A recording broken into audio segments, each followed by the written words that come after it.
আজকের আবৃত্তি ক্লাসে আমরা শিখব হ বর্ণটি যখন র বর্ণটির সাথে যুক্ত হয়ে যুক্তাক্ষর গঠন করে।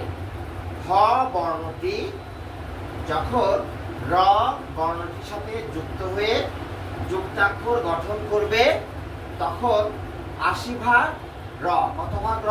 ৮০ ভাগ এবং ২০ ভাগ হয় উচ্চারণ হবে। ৮০ ভাগ র, ২০ ভাগ হ।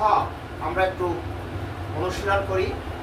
যেমন হৃদয়, হৃদয়, রস্য, রস্য, রাস, রাস, হৃৎপিণ্ড।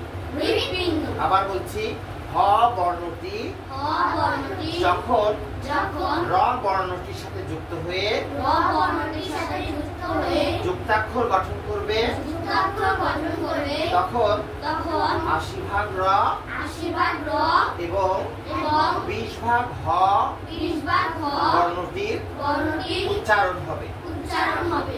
যেমন যেমন হৃদয়, হৃদয়, রস্য, রস্য,